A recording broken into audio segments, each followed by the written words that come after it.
बहू से विश्वास की उम्मीद, लेकिन बहू पर कोई विश्वास नहीं करता।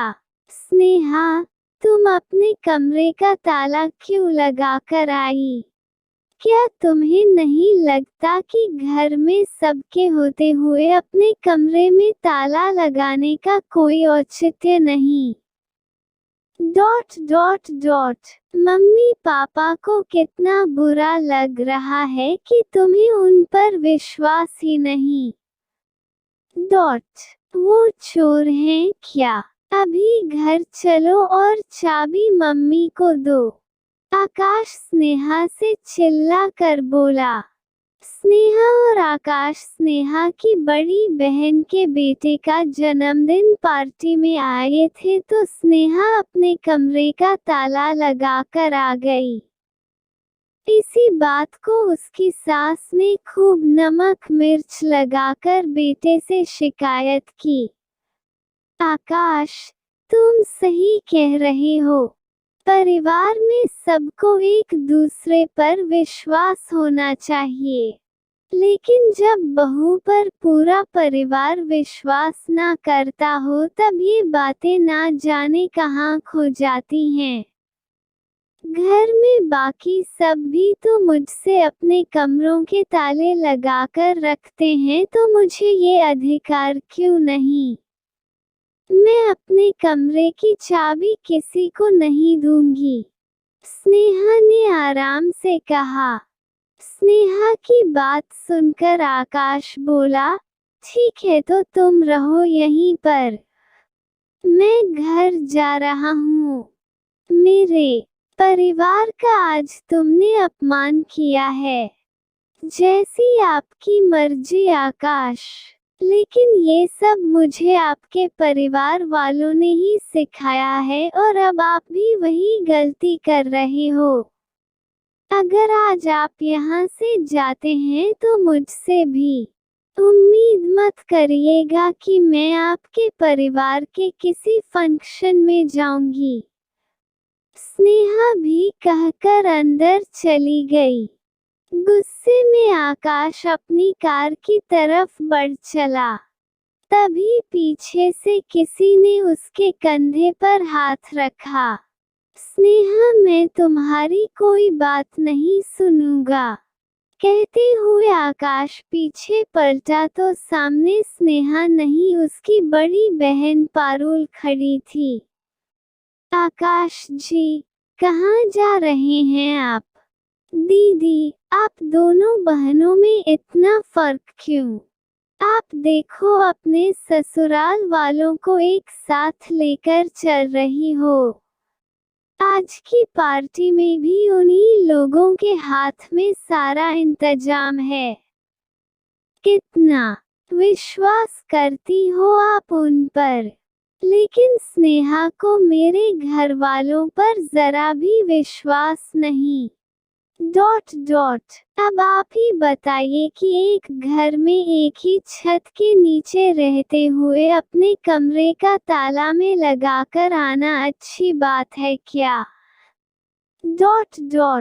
सबको कितना अपमानित महसूस हो रहा है वहाँ पर, जैसे वो लोग चोर हों। उद्धरण चिन्ह। आकाश के शब्दों से उसका आक्रोश फूट रहा था। आकाश जी, कभी कभार जैसा हम देखते हैं वो सही नहीं होता। आपने ये तो देखा कि मैंने सारे इंतजाम अपने ससुराल वालों पर छोड़े, लेकिन ये नहीं समझे कि उन ससुराल वालों ने मुझे कितना मान दिया होगा जो मैंने उन पर इतना विश्वास किया। लोग बहू पर इल्जाम तो बहुत जल्दी लगा देते हैं, लेकिन वो यह नहीं देखते कि उन्होंने खुद से बहू पर कितना विश्वास किया है, उसे कितने अधिकार दिए हैं। मेरे साथ भी यही हुआ था। जब भी घर में कोई फंक्शन होता तो कभी भी मुझसे किसी विषय पर सलाह ना लिए जाती। काम मेरे हिस्से में होते, लेकिन सारे अधिकार बाकी सबके हाथ में। फिर एक बार मैंने घर में बोल ही दिया, तब नैतिक को मेरी बात महसूस हुई और उन्होंने भी कह दिया कि मुझे भी पता है मुझसे पैसा लेने के लिए सब लोग ना जाने क्या क्या झूठ बोलते हैं। मेरी ही कमाई से घर चल रहा है और मेरी ही पत्नी हमेशा अविश्वास के कटघरे में खड़ी रहती है।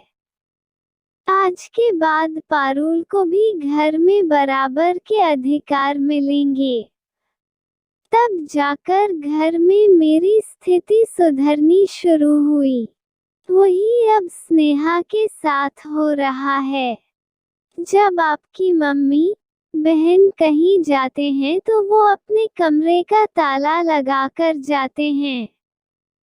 इसका मतलब स्नेहा चोर है। किसी को भी स्नेहा पर विश्वास नहीं है। लेकिन जब स्नेहा अपने कमरे का ताला लगाकर आई है तो उस पर अविश्वास का इल्जाम लगा दिया। चोर तो अपने दिल में होता है, जिसे दूसरे के ऊपर डाल दिया जाता है।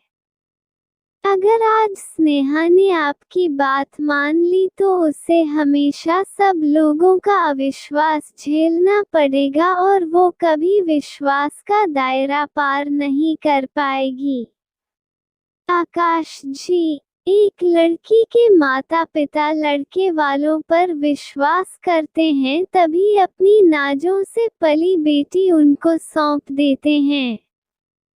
लेकिन वही ससुराल वाले उस बहू पर इतना भी विश्वास नहीं कर पाते कि वो उस घर में चैन की सांस भी कैसे ले पा रही है। बस दीदी, मैं समझ गया। आज के बाद उस घर में स्नेहा की भावनाओं को कोई आहत नहीं करेगा। अगर सबको उससे विश्वास की उम्मीद है तो उन सबको भी उस पर विश्वास करना होगा। कहते हुए आकाश पारुल को लेकर अंदर पार्टी हॉल में गया। आकाश को देखकर स्नेहा मुस्कुराई। आकाश ने उसके पास आकर उसे सॉरी बोला और उसके साथ डांस फ्लोर पर डांस करने चला गया। पारुल उन दोनों को एक होता देख खुश थी। दोस्तों, कैसी लगी मेरी कहानी? लाइक और कमेंट करके बताइए।